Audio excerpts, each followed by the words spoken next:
오늘의 주제는 부활이란 도대체 무엇인가 라고 하는 주제를 가지고 한번 마음 나눠보도록 하겠습니다.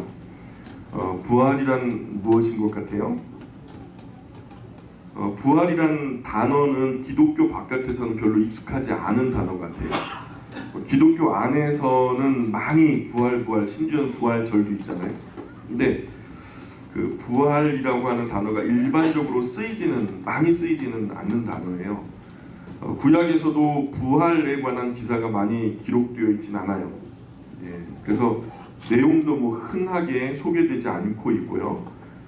예수님께서 세상에 오셨을 당시에 그 시절의 종교인들이 부활에 대한 논의를 굉장히 활발하게 하고 있었어요.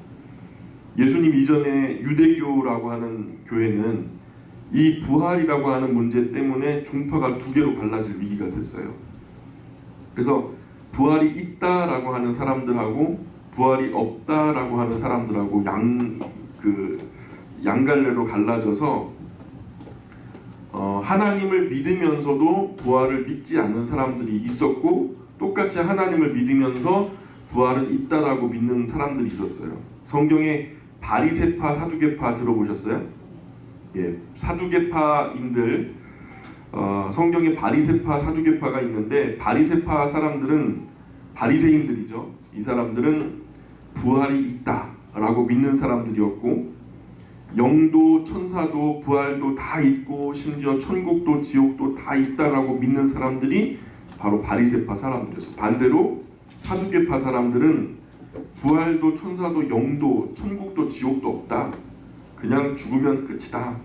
이 두 사두개파와 바리새파 사이에서 이 문제가 아주 첨예하게 대립되어 있었을 때, 그럴 때 예수님께서 이 땅에 직접 오셨죠. 그래서 몸소 예수님은 죽음을 맛보시고 또 몸소 죽음 가운데 스스로 부활하셨고, 그래서 세상으로 하여금 부활의 세계가 있다라고 하는 것을 몸으로 증명해 보이셨던 것을 우리가 압니다. 누구 주장이 맞았던 거죠? 바리새파 사람들의 주장이 맞았던 거죠. 바리새인들의 주장이 맞았던 거예요. 그러나 부활이 있다라고 하는 주장을 했던 바리새인들이 부활이 있다라고 하는 것에 대해서 딱히 증거가 있어서 주장한 것은 아니에요. 그냥 단순히 그렇게 주장했을 뿐이지, 부활이 있다라고 하는 것에 근거를 댄다든가 성경 구절을 댄다든가 어떤 증거가 있기 때문에 그렇게 주장하지는 못했어요.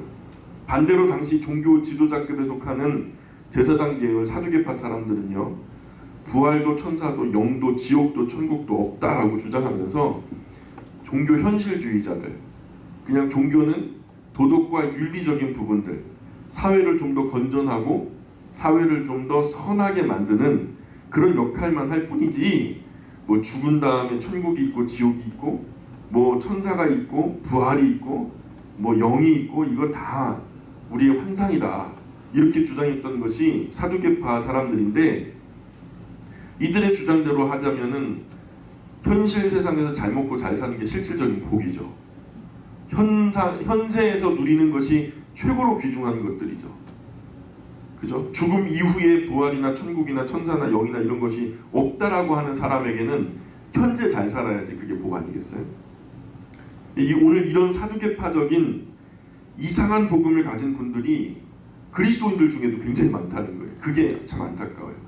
물론 머리로는 다음 세상, 천국과 지옥도 있고 천사도 있고 영들도 있고 우리의 부활도 있다라고 분명하게 믿지만, 실질적으로 우리의 가슴과 우리의 손과 발, 우리의 전 인격이 고백하는 것은 사두개파적인 복음을 고백하는 사람들이 많아요. 이 세상에서 누리는 복이 모두인 것으로 간주하는 그런 기복주의 신앙들이 굉장히 많아요. 무속신앙처럼 예수님을 믿는 예수 무속 신앙인들도 많아요. 그건 예수님을 믿지만 예수 이단이에요. 그런 식으로 예수님은 복음을 가르쳐 주지 않으셨거든요. 정말 위험한 생각이죠. 그런데 예수님께서 오셔서 부활에 관한 이야기를 직접 들려주셨고, 그 이적으로 부활을 보여주셨고, 예수님 자신이 부활을 나타내서 증명해 보여주셨어요. 구속사의 안목으로 볼 때 구약의 메시지는 오실 예수님에 대한 이야기죠. 구약에서 이야기하고자 하는 것은 예수님 곧 오신다 이 얘기 아니겠어요? 또 구속사의 안목으로 볼 때 신약의 메시지는 오신 예수님에 대한 이야기 아니겠어요? 오신 예수님이 무엇을 했다 이런 얘기인데, 오신 예수님의 이야기의 가장 중요한 두 뼈대가 뭐냐면, 가장 중요한 두 뼈대가 바로 십자가와 부활이에요. 십자가와 부활. 십자가는 우리 인간 가족의 죄 문제가 그저 아담과 하와로 비롯되어진 모든 인간들, 그저 그 이후로 존재했고 존재하며 존재할 모든 인간 가족의 죄 문제가 그 십자가 사건으로 해결되었다라고 하는 기쁜 소식이고, 그렇게 십자가 죽음 이후에 주어질 영원한 부활의 세계가 있다는 것이 또 다른 기쁜 소식이라는 거죠. 십자가와 부활, 이것이 예수님과 예수님을 따르던 제자들의 핵심 메시지였어요. 그래서 그 제자들이 사도행전에 보면 그들이 전한 복음에 대한 소개를 할 때 예수와 부활에 대해서 전하였다, 이런 이야기가 굉장히 많이 반복돼요. 예수와 부활에 대해서 전했다, 이런 이야기. 바울도 그렇고 베드로도 그렇고 사도들이 복음을 전한 자리마다 어떤 복음을 전했냐라고 소개할 때 예수와 부활에 대해서 전했다라는 이야기가 반복되는 것을 보게 돼요. 예수가 바로 뭐냐면 예수님이 어떻게 사셨는지에 대한, 결국 십자가로 죽으셨잖아요. 그리고 그 십자가의 죽으심 이후에 사흘 만에 부활하신 이야기. 핵심이 뭐예요? 예수님이 승천하신 이후에 제자들이 세상에 방방곡곡 다니면서 전했던 복음의 핵심 두 뼈대가 바로 뭐냐면 예수님의 십자가와 예수님의 부활이라는 거죠. 나아가서 이런 예수님은 십자가와 부활을 이론적으로만 설명하는 것이 아니죠. 이렇게 우리가 믿어야 된다라고 교리적으로 엮어 놓으신 것이 아니라 그것을 넘어서서 친히 죽음을 통해서 우리 죄를 담당하시는 모습을 확실하게 보여주십니다. 예수님이 누구를 대리로 세워서 십자가에 못 박히신 거 아니죠? 예수님 자신이 십자가에 못 박히시잖아요. 또 사흘 만에 누가 대신 살아난 것이 아니죠. 예수님 자신이 사망의 권세를 깨뜨리시고 이겨나셔 무덤의 문을 여시고 승천하신 것. 이것은 누가 대신한 것이 아니라 예수님 자신이 직접 하신 거예요. 사흘 만에 죽음을 이기시고 다시 사시는 모습을 통해서 부활의 참된 소망을 우리에게 확실하게 나타내 증명해 보여주셨어요. 사실 처음에는 예수님의 제자들도 예수님의 부활을 목격하게 되기 전까지 부활에 대해서 확신이 없었어요. 예수님이 이 땅에 사역하실 때, 살아계실 때 거듭 내가 죽고 사흘 만에 부활하리라 라는 것을 여러 번 강조하셨는데도 불구하고 제자들은요, 예수님이 돌아가시고 나니까 세상 끝난 것처럼 좌절하고 우울해하고 있었어요. 근데 이 제자들이 결국 그 상태에 있었던 것이 아니라 부활하신 예수님이 그들을 찾아오시잖아요. 이 사실을 눈으로 목격해요.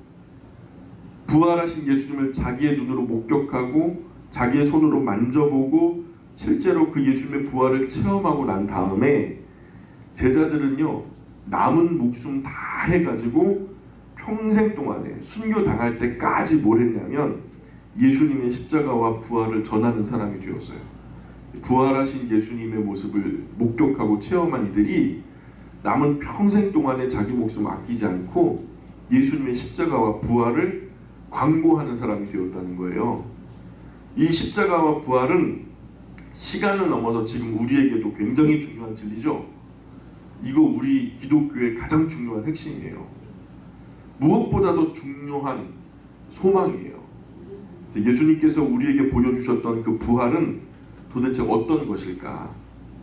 자, 부활이 우리가 흔히 얘기할 때 좀 크게 착각하시는 부분들이 있어요. 뭐를로 생각하냐면 부활이 재생된다라는 것을 개념으로 생각하시는 분들이 있어요. 재생은 죽었다가 다시 사는 거예요. 사람이 죽었다가 다시 그냥 단지 죽었다가 다시 살아난 상태, 그것도 참 어렵지만 죽은 사람이 다시 살아났는데 전에 살았던 대로 본래대로 살아나는 경우는 재생이지 부활이 아니에요. 다시 산다라고 할 때의 재생이라고 하는 개념이지 우리 성경이 말하는 부활은 그런 재생과는 개념이 달라요. 쉽게 말해서 부활은 재생이 아니다. 재생도 부활이 아니다. 무슨 말인지 아시겠어요? 죽어서 장사 지낸 후 나흘이 되었던 나사로가 살아난 것을 우리는 부활이라고 하지 않아요. 그것은 엄밀히 말해서 그냥 재생 정도예요. 재생 정도. 그가 다시 살았지만 또 죽잖아요. 그죠? 재생된 거예요. 그 전보다 훨씬 더 멋지게 됐나요? 훨씬 더 뭐 그냥 영광스럽게 됐나요? 그렇지 않죠? 그 재생 정도 된 거예요.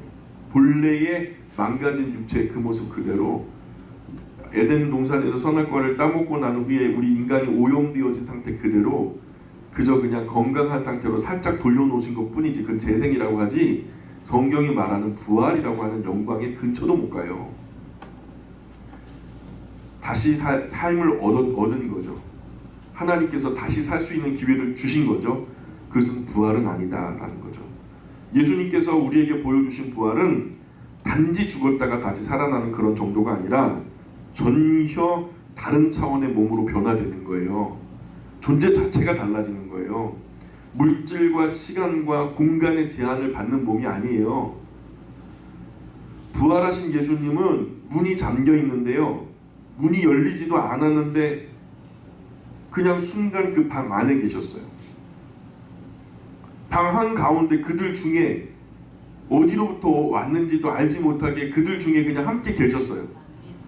그리고 방 문이 열리지도 않았는데 또 호련히 그 자리에서 사라지셨어요. 다시 말하면 물질과 시간과 공간을 초월하는 그런 몸이 부활한 몸이에요.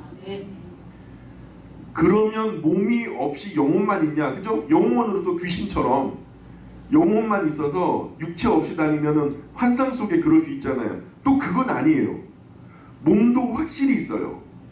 확실히 부활하신 예수님을 만진 사람이 여럿이에요. 신령한 몸, 영적인 몸으로 부활하신 거죠. 또한 부활은 환생이나 환상이 아니에요. 방금 전에도 말씀드렸지만 실제로 육신을 가진 사람이 만져보았을 때 살과 뼈가 있는 그런 모습이었다는 거예요. 어떤 스크린에 이것도 지금 글씨가 나오지만 손으로 만져보면 허상이거든요. 이런 환상이 아니라 만지면 있는 실체, 제가 컵을 만지듯이 내 제 손에 만져지잖아요.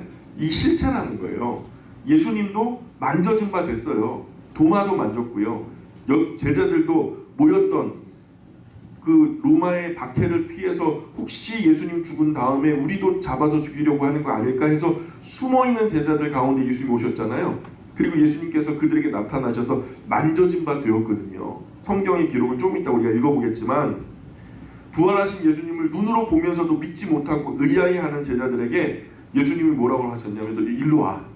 일로 와서 만져봐라 그랬어요. 누가 그랬어요? 예수님께서. 못 믿겠다는 거예요.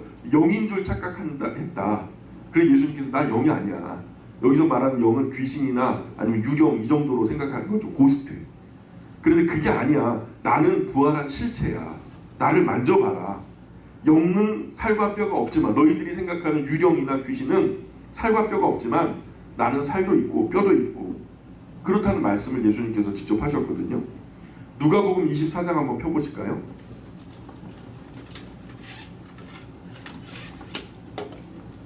누가복음 24장 37절, 38절, 39절 같이 한번 읽어볼게요.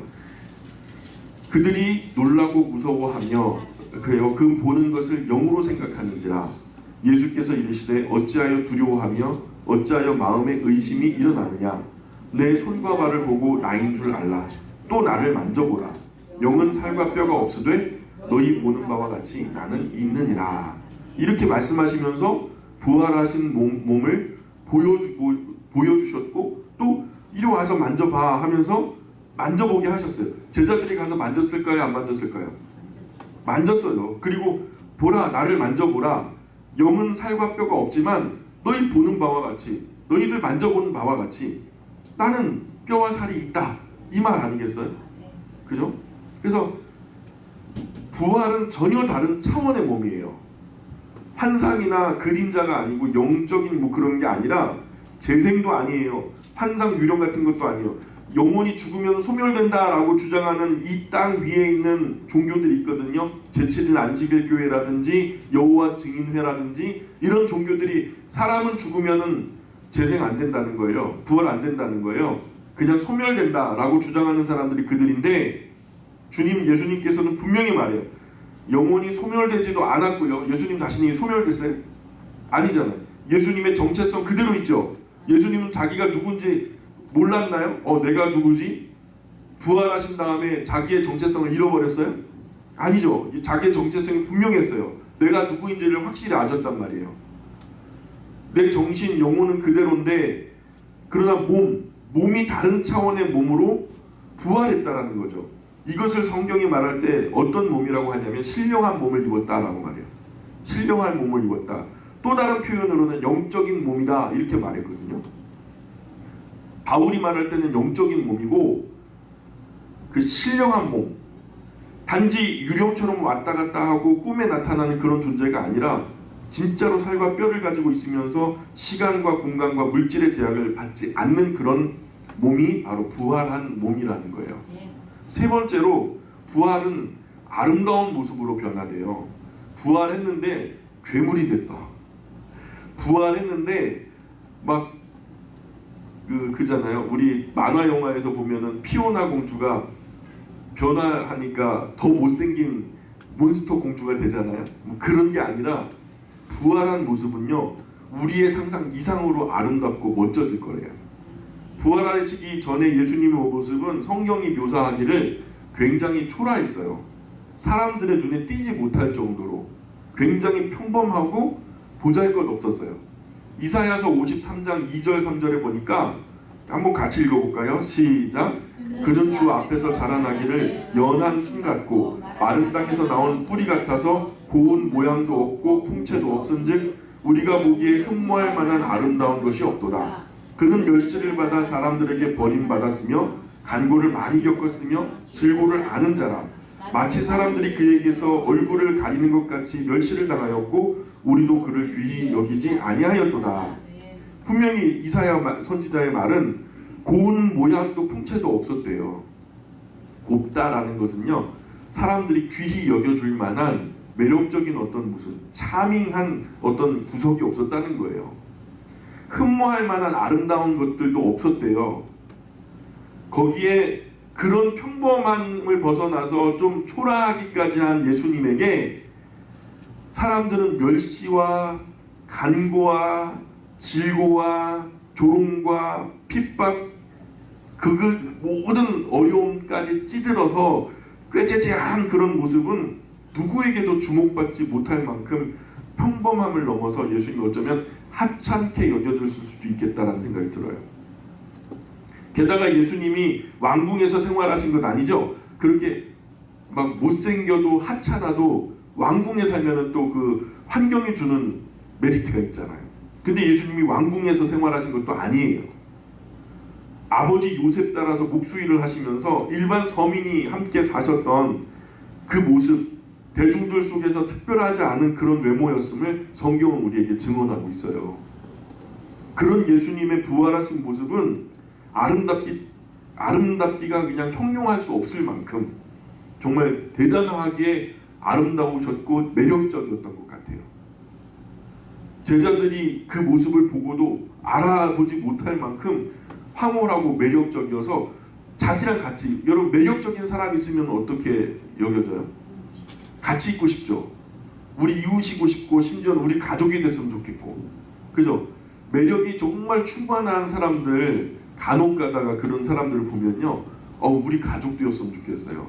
여러분 텔레비전에서 보면은 아주 참한 그냥 아가씨가 있으면 우리 며느리 했으면 좋겠다 이런 생각 들죠. 그 매력이라는 게 그런 거예요.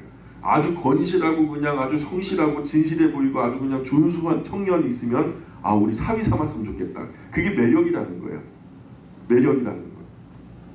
근데 제자들이 봤을 때 예수님의 실체는, 예수님의 정체성을 알아보지 못할 만큼 그 예수님이 굉장히 차밍하고 아주 핸섬하고 아주 그냥 정말 멋지게 보였던 거죠.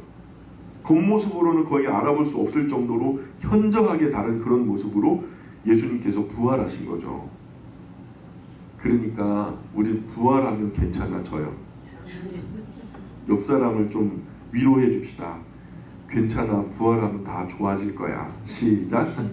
괜찮아, 부활하면 다 좋아질 거야. 예. 그냥 아파서 삐걱거리는 몸도 사지백체 얼마나 많이 오래 쓰셨어요, 그죠? 밭일, 논일 그냥 읽으시면서 또 때에 따라 그냥 모진 일들 다 감수하시면서 여기저기 삐걱대고 그냥 뻐걱거리고 막 그러잖아요. 괜찮아요. 부활하면 다 좋아질 거예요. 예. 참 그 부활의 소망이 없으면 우리 무슨 재미가 있어요? 그냥 사그라지는 육체 보면서 서러워할 뿐이지. 근데 우리는 서러워할 이유가 없어요. 왜냐하면 이것을 벗으면, 이 세상에서 이 장막집을 벗으면 영원히 무너지지 않는 하나님께서 우리에게 예비하신 영원한 집을 우리가 입게 되거든요. 부활할 육체를 말하는 거예요.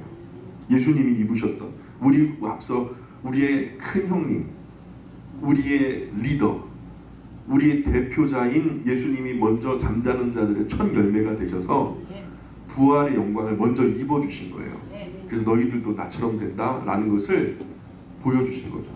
가정에서 맞이가 잘 되면요, 그 뒤따라오는 자녀들, 그 동생들이 잘 될 확률이 높아져요. 우리 예수님이 이렇게 부활체를 입으시고 우리에게 그 부활할 영광을 몸소 보여주신 거죠. 지금 이 세상에서 가진 내 몸, 내 외모에 만족하지 못하는 분들은 예수님 잘 믿으셔야 돼요. 예수님 잘 믿으셔야 돼요. 예수님을 나의 구주와 주님으로 영접해서 부활하게 되면은 지금 만족스럽지 못한 모습은 다 사라지게 될 거예요. 성경의 말씀대로 천사가 흠모할 만한 아름다운 모습으로 우리가 부활하게 될 거라고 믿습니다. 원래 망가지지 않았던, 우리 인간이 원래 망가지지 않았을 때 되게 아름다웠거든요. 그런데 우리가 죄로 인해서 오염되어지고 우리의 영이, 우리의 정신세계가, 우리의 육체가, 우리의 환경이, 우리의 자연과 만물이 다 오염됨으로 인해서 우리가 요 모양 요 꼴이 된 거예요. 맨날 이상해가지고 거울 계속 쳐다보잖아요. 그 이유가 뭐예요? 오염됐기 때문에 그래요. 이상하지 않으면 거울 안 쳐다봐요. 그냥 자신만만하거든요. 그런데 이상한 거예요, 아무리 봐도. 원래 우리의 모습은 천사도 흠모할 만한 모습이었어요. 지금은 예쁘면은 사람들이 뭐라 그래요? 야, 너 진짜 천사 같다 그러잖아요.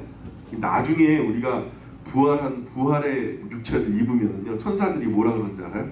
아름다운 모습, 야, 너 인간 같다 그럴 거예요. 진짜로요. 그렇게 부활한 우리의 모습은 아름다워질 거예요. 그러니까 부활한 육체, 그 육체가 못생겨지는 게 아니라 훨씬 더 아름다워진다라는 거예요. 업그레이드 되는 거예요. 네 번째는 한번 같이 읽어볼까요? 시작. 부활하신 예수님의 몸은 시간, 공간, 물질의 제약을 받지 않으셨다. 또 물질인 음식을 먹을 수도 있었다. 부활하신 예수님께서 10명의 제자들이 있는 곳에 나타나셨어요. 어디 문 열고 들어오신 것도 아니고 원래 거기 계셨던 것도 아니에요. 순간 제자들이 있는데 언제 오셨는지도 모르게 그 가운데 함께 계셨어요. 성경이 그렇게 기록하고 있어요. 왜 10명이에요? 왜 10명일까요? 가룟 유다는 자살했죠. 도마는 그 자리에 없었다 그랬죠. 아마도 볼일 보러 나갔던 것 같아요. 그러니까 남은 10명의 제자가 숨어서 예수님 죽은 다음에 예수님 따르던 제자, 그들마저도 다 축출을 해내야 예수 종교가 사라질 테니까 그 예수 제자들 어딨냐 하고서 찾아다닐까봐 무서워서 한숨을 아주 그냥 으슥한 곳으로 피했던 거죠. 근데 그들이 어디 있는지도 알았고 그냥 그 자리에 그냥 예고도 없이 나타나셨어요. 자꾸 못 믿고 영으로만 생각하면서 그렇게 나타나신 예수님이 자기들 가운데 서 계시니까 무서워서 벌벌 떠는 거예요. 그러니 예수님께서 야, 좀 나를 만져봐라. 영은 뼈와 살이 없으되 나는 뼈와 살이 있잖냐. 만졌지? 봤지? 거봐, 나 진짜지. 그리고서 그래도 못 믿으니까 예수님 뭐라 그래요? 야, 먹을 것 좀 있냐? 귀신은 뭐 먹어요? 유령이 뭐 먹는 거 보셨어요? 근데 예수님이 그것을 확실히 보여주시려고 부활하신 육체를 입고 실제로 부활하신 그 모습을 확실히 보여주시려고 너희 중에 좀 먹을 거 있냐라고 물어보셔요. 그랬더니 자기들이 먹으려고 생선 한 마리 구웠던 게 한 토막이 남았어요. 남았는지 아니 먹기 전인지 모르겠지만 생선구이 입에 침이 고이네. 생선구이 한 토막을 예수님께서 손에 들고서 잡수셨다는 게 기록이 나와요. 그래서 그것을 손에 받아들고 그들 앞에서 친히 잡수셨죠. 해당 구절은 몇 절이지만은 우리가 이 정서를 자초지종을 우리가 알기 위해서 누가복음 24장 한번 펴보실까요? 예, 요 기사를 우리가 조금 시간이 걸리겠지만 함께 좀 읽었으면 좋겠어요. 누가복음 24장 펴세요. 예, 여러분 성경책으로 한번 읽어볼게요. 제가 읽어드릴 테니까 차분하게 따라오세요. 안식 후 첫날 새벽에, 안식 후 첫날이면 무슨 날이죠? 토요일이 안식일이었죠? 안식 후 첫날이니까 토요일 다음이 주일이죠? 안식 후 첫날 부활하셨어요. 안식 후 첫날 예수님께서 이렇게 부활하신 거예요. 성령께서 오신 것도. 그래서 초대교회의 전통이 유대교와 확실하게 구별하기 위해서 그들은 일주일의 마지막 날을 안식일로 쉬었지만 예수님은 그 일주일의 첫날로 주일을 정하시고 그날 나를 기념하라 이렇게 말씀하셨기 때문에 그 예수님의 전통에 따라서 특히 뭐 성경에 기록된 그런 것은 없지만은 의례적으로 주일 안식 후 첫날 다 모였어요. 그래서 주일이 있는 거예요. 그래서 이게 어디 성경에 나왔냐 무슨 근거냐 제7일 안식일 교회 성도들이 그런 말 할 때 잘 그냥 돌봐주셔야 돼요. 어떻게 할 수가 없어요 그런 거. 그래서 안식 후 첫날 새벽에 이 여자들이 그 준비한 향품을 가지고 무덤에 가서 돌이 무덤에서 굴려 옮겨진 것을 보고 들어가니 주 예수의 시체가 보이지 아니하더라. 이로 인하여 근심할 때에 문득 찬란한 옷을 입은 두 사람이 곁에 섰는지라. 여자들이 두려워 얼굴을 땅에 대니 두 사람이 이르되 어찌하여 살아있는 자를 죽은 자 가운데서 찾느냐. 여기 계시지 않고 살아나셨느니라. 갈릴리에 계실 때에 너희에게 어떻게 말씀하셨는지를 기억하라. 이르시기를 인자가 죄인의 손에 넘겨져 십자가에 못 박히고 제3일에 다시 살아야 하리라 하셨느니라 한데 그들이 예수의 말씀을 기억하고 무덤에서 돌아가 이 모든 것을 열한 사도와 다른 모든 이에게 알리니 이런 사람이 누구였다는 거예요? 10절에 나오는 사람이었다는 거예요. 이 여자들은 막달라 마리아와 요한나와 야고보의 모친 마리아라. 또 그들과 함께한 다른 여자들도 이것을 사도들에게 알리니라. 이 사람들이 그것을 예수님의 열린 무덤을 보고서 비어있는 무덤을 보고서 천사들의 이런 그 인도를 받아서 제자들에게 알렸다는 것이 이게 하나의 사건이고요. 11절 보세요. 사도들은 그 이야기를 들었잖아요. 그들의 말이 허탄한 듯이 들려 믿지 아니하나 베드로는 일어나 무덤에 달려가서 구부려 들여다보니 세마포만 보이는지라. 그 된 일을 놀랍게 여기며 집으로 돌아가니라. 베드로는 직접 가서 봤죠.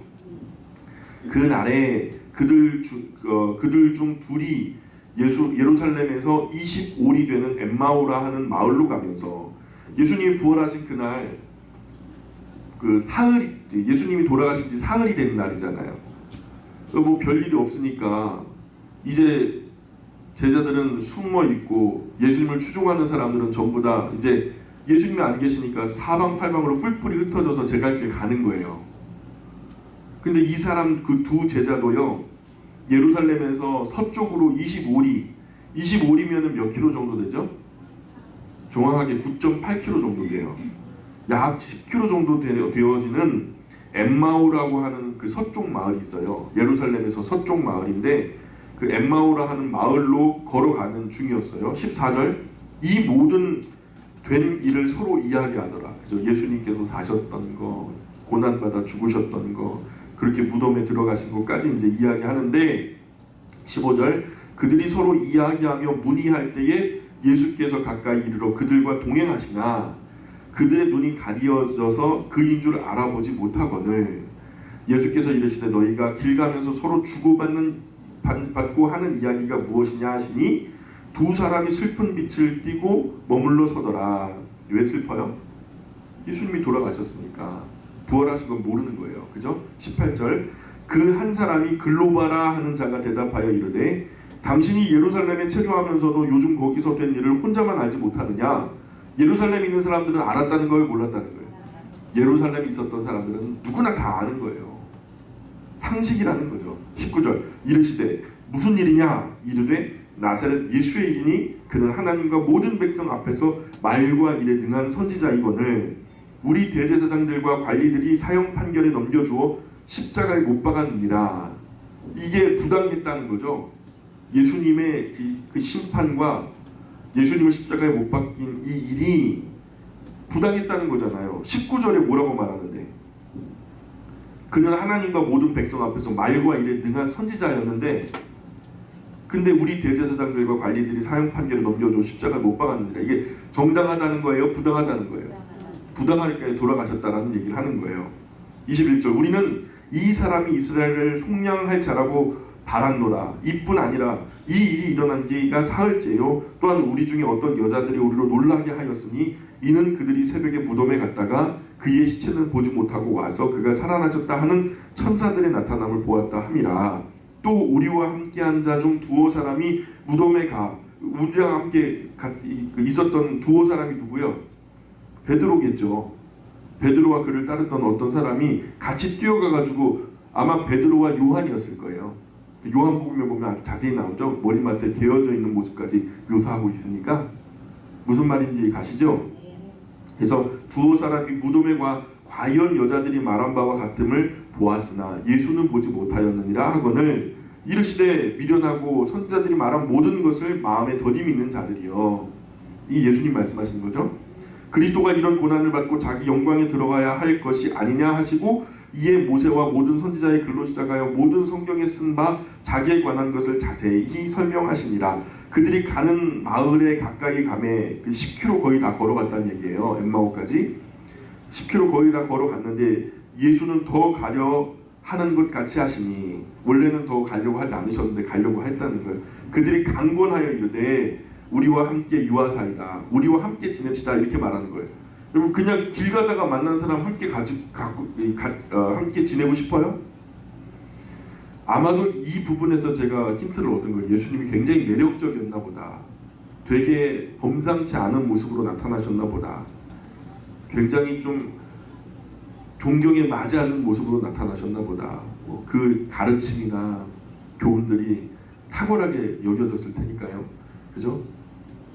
우리와 함께 유하사이다. 때가 저물어 가고 날이 이미 기울었나이다 하니 이에 그들과 함께 유하러 들어가시니라. 그들과 함께 음식 잡수실 때에 떡을 가지사 축사하시고 떼어 그들에게 주시니 이거 어디서 많이 본 장면인데 그죠? 31절 그들의 눈이 밝아져 그인 줄 알아보더니 그가 누구죠? 아 예수님. 세상에 우리가 예수님 몰라봤어.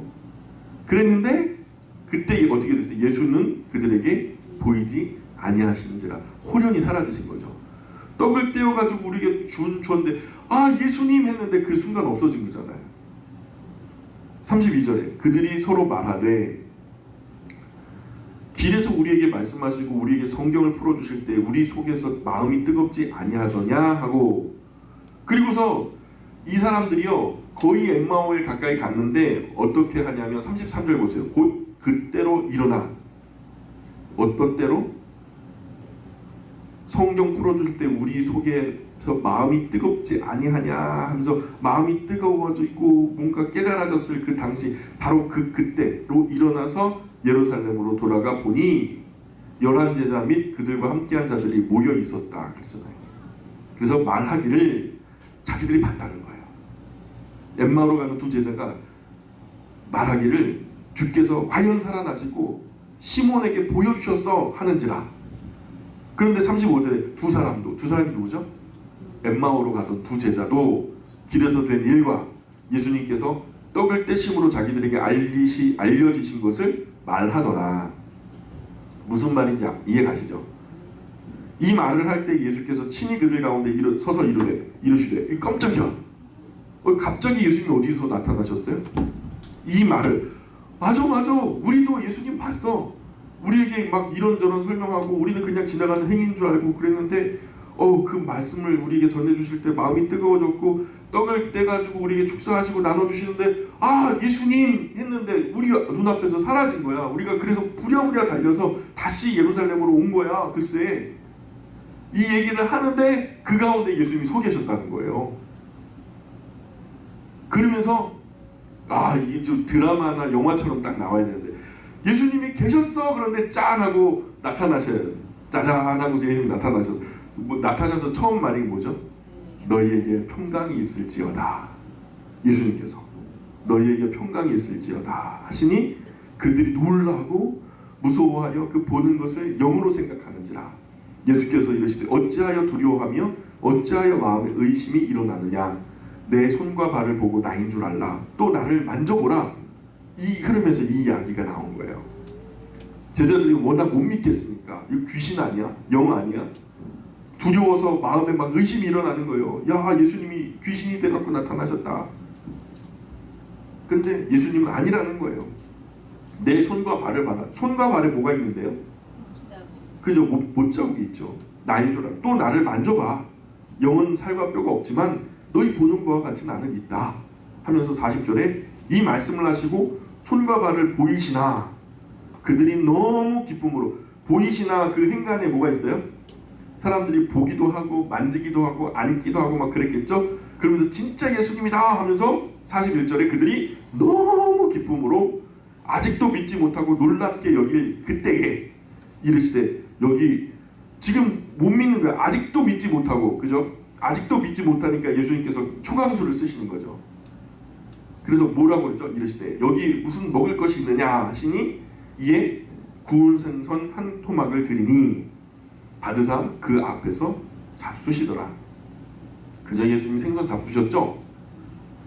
또 이르시되 44절 내가 너희와 함께 있을 때에 너희에게 말한 바 곧 모세의 율법과 선지자의 글과 시편에 나를 가리켜 기록한 모든 것이 이루어져야 하리라 한 말이 이것이라.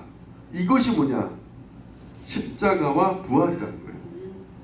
십자가와 부활 하시고 45절 이에 그들의 마음을 열어 성경을 깨닫게 하시고 또 이르시되 이같이 그리스도가 고난을 받고 제3일에 죽은 자 가운데서 살아날 것과. 예수님께서 또 모를까봐 친절하게 또 풀어 설명해 주시는 거예요. 그리스도의 고난은 뭐예요? 십자가죠. 제3일 죽은 자 가운데 살아날 것. 이게 뭐예요? 부활이죠. 47절 또 그의 이름으로 죄사함을 받게 하는 회개가 예루살렘에서 시작하여 모든 족속에게 전파될 것이 기록되었으니 너희는 이 모든 일의 증인이라. 볼지어다 내가 내 아버지께서 약속하신 것을 너희에게 보내리니 너희는 위로부터 능력이 입혀질 때까지 이 성에 머물라 하시니라. 자꾸만 다른 데로 도망가니까 예수님께서 예루살렘을 끌어모으셨잖아요. 엠마오로 도망가던 두 제자도 거의 다 도착했는데, 그죠? 거의 다 도착했는데 거기서 깨닫게 하시고 그 참에 돌아와가지고 이 제자들이 있는 그 자리에 머물게 하신 거죠. 그래서 이 성에 성령께서 임하실 때까지 이 성에 머물라 이렇게 얘기하시고 50절에 예수께서 그들을 데리고 베다니 앞까지 나가서 손을 들어 그들에게 축복하시더니 축복하실 때에 그들을 떠나 하늘로 올려지시니 52절 그들이 그에게 경배하고 큰 기쁨으로 예루살렘에 돌아가 늘 성전에서 하나님을 찬송하니라. 언제까지? 마가의 다락방에 성령이 임재하실 때까지 그렇게 했다는 거예요. 그러니까 부활하신 예수님의 몸은 물질을 초월하시면서도 또 물질을 취할 수도 있는 몸이셨어요. 물론 부활에 관한 것은 우리 이성으로는 쉽게 이해하기가 어려워요. 우리 현실 속에서 흔히 일어나는 일은 아니기 때문에 참 신화 같고 동화 같고 소설 같은 얘기지만 만화 같은 얘기지만 부활하신 예수는 확실히 다른 차원의 몸으로 부활하신 것은 틀림없습니다. 부활할 때 천사들과 동등하게 되고요. 참 하나님의 자녀로서의 몸과 영혼이 완성되어지는 신령한 몸의 구속까지 완성된 상태. 태초에 하나님이 천지를 창조하시고 완성되어진 완벽한 하나님의 계획 속에 있었던 참 하나님의 형상을 닮은 온전한 인간의 모습. 그 모습이 부활의 모습이 아닐까라는 생각이 들어요.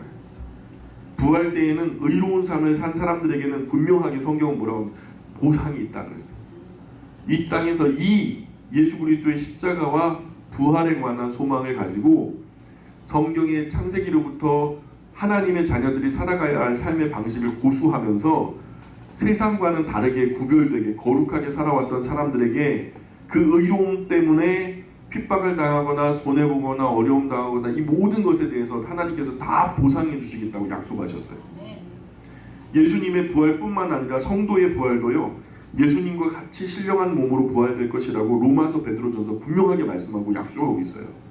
그 날에, 그 부활의 날에 세상에서 거룩한 것에 힘쓰고 하나님의 나라를 위해서 수고하고 고생한 것, 땀과 눈물, 피와 희생, 그 모든 것에 보상이 정확하게 이루어진다라고 성경은 약속하고 있으니까 우리가 남은 생에 부활의 몸을 입기 전까지 우리가 수고를 해야 돼요. 땀도 눈물도 희생도 어찌 보면 피도. 우리가 교회를 위해서 하라는 게 아니에요. 목회자를 위해서 하라는 게 아니에요. 이 교회 기업체를 키우기 위한 그런 것도 아니에요. 이제 곧 있으면 예배당 건축해야 된다 그런 것 때문에 그런 거 아니에요. 죽을 때까지 이 예배당 여기서 있어도 돼요. 예, 하나님의 영광을 위해서 그 말씀 믿고 부활한 그날을 위해서, 우리가 새로운 몸을 입을 그날을 위해서, 우리 스스로를 위해서라도, 하나님의 영광을 위해서가 더 큰 목적이겠지만 우리가 이런 수고와 고생, 땀과 눈물, 희생과 피를요 망설여서는 안 될 거라고 믿어요. 부활은 두 가지예요. 첫 번째는 생명의 부활이라는 부활이 있어요. 성경이 말하는 부활은 두 가지인데 하나는 생명의 부활인데 그것을 성경은 첫 번째 부활이다 그래요. 첫째 부활이라 그래요. 따라해볼까요? 첫째 부활. 첫째 부활. 이 부활에 참여하는 사람은 복이 있는 사람이에요. 이분들은 그리스도 예수께서 이 세상에 재림하시는 그날에 일곱 번째 나팔 소리가 불려지고 예수님께서 재림하시는 그날, 예수님의 구주와 주님 되심을 영접하고 믿는 믿음 안에서 살다가 지금 잠들어 계신, 그리스도 안에서 잠들어 계신 그런 분들이 잘 잤다 하면서 그 죽음의 잠에서, 깊은 잠에서 일어나게 될 거예요. 누구처럼? 무덤에서 일어나신 예수님처럼. 무덤에서 일어나신 예수님처럼 잘 잤다 일어나는 순간 무엇을 입는 거예요? 부활의 몸을 입는 거예요. 그리고 그 예수님의 재림의 날에 살아있는 사람들은 죽음을 영원히 보지 못해요.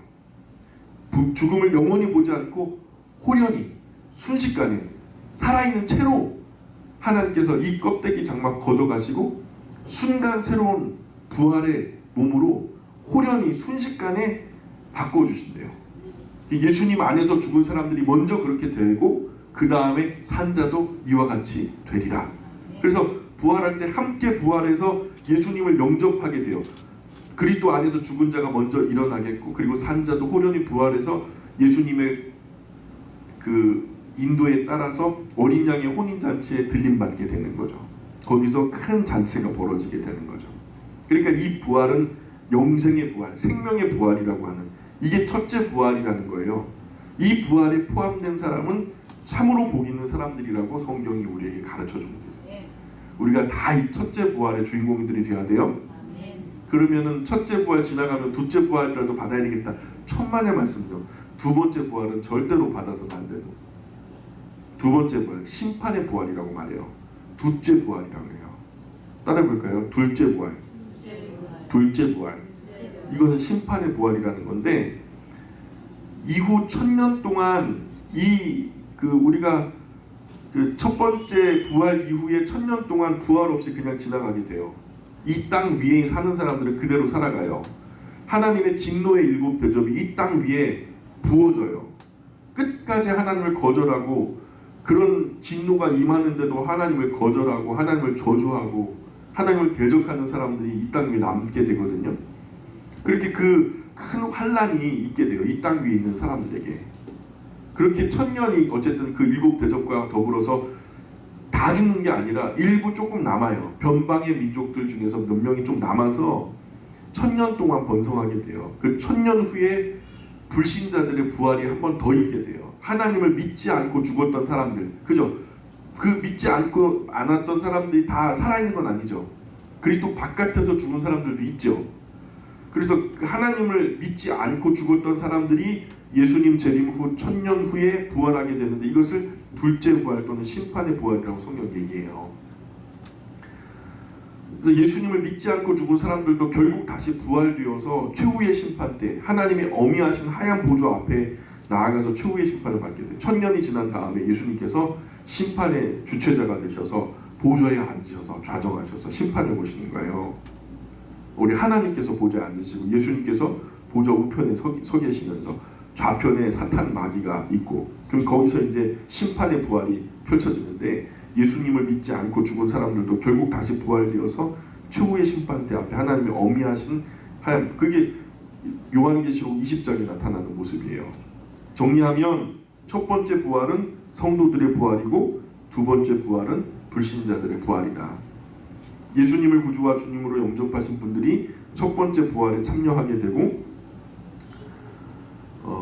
둘째 부활 혹은 심판의 부활로 이제 임하게 되는데, 불신자들이 부활이 두 번째 부활로 임하게 돼. 이 심판의 부활이 결과는 하나밖에 없어요.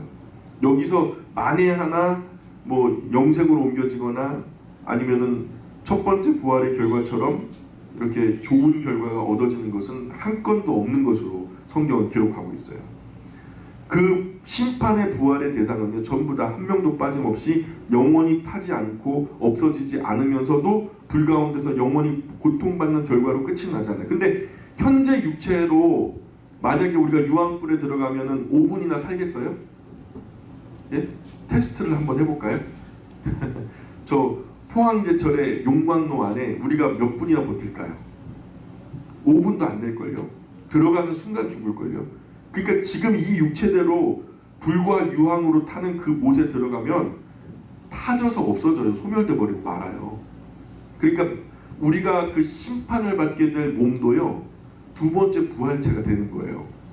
완전한 몸을 입게 되는 거죠. 그런데 그러니까 영원히 꺼지지 않는 유황불에 들어가도 죽지 않는 거예요. 죄가 되지 않는 거예요. 고통은 영원히 받아요. 고통 영원히 받을 그런 몸으로 부활하게 돼요. 그래서 안식교나 여호와 증인들이 말하는 것처럼 심판받는 영혼들이 소멸되는 것이 아니라는 거예요. 그 자체가 심판이다라고 얘기하는데 거짓말이에요. 성경 절대로 그렇게 말하지 않아요. 소멸되지 않고 영원토록 고통과 형벌을 받는 그런 몸으로 부활하게 돼서 심판에 나아가게 되는 거예요. 이것이 요한계시록이 우리에게 증언하는 내용이에요. 나중에 요한계시록 공부할 때 더 자세하게 설명을 해드릴게요. 요한계시록 20장에 이 말씀이 기록되어 있어요. 첫 번째 부활에 참여한 사람은 복이 있다고 말씀하셨어요. 그리고 그 나머지 사람들, 즉 첫째 부활에 참여하지 못한 사람, 모든 사람들은 천년이 차기까지 부활하지 못하고 있다가 천년 시대가 지나고 나면 그 안에도 수많은 사람들이 죽겠죠? 그죠? 그리스도 바깥에서 죽는 사람들도 있을 거예요. 그 시대가 지나고 나면 단 한 사람도 예외 없이 심판의 부활을 만나게 돼요. 그 두 번째 부활, 심판의 부활로 일으켜진 사람들은 하나님의 최후의 심판 때 앞에 서게 되는데, 그 심판 때에는 두 가지 책이 펼쳐져 있다는 거예요. 그 하나의 책은 생명책이라 성경이 분명히 밝히고 있어요. 예수님을 구주와 주님으로 영접한 사람들의 이름이 기록되어진 책, 그죠? 생명책에 자기 이름이 기록된 사람은요, 큰 복을 얻은 사람이에요. 그리고 그 생명책의 결과는요, 예수 그리스도를 구주로 주님으로 믿었으니까 그 죄와 형벌에 대해서는 누가 감당을 하시냐면 예수님이 대속으로 감당하셨어요. 그러니 하나님께서 생명책에 기록된 사람들을 부르는 순간 예수님이 앞서 나오시죠. 자, 모든 사람의 이름이 농명된 다음에 예수님께서 아버지시여 다 아시지 않습니까?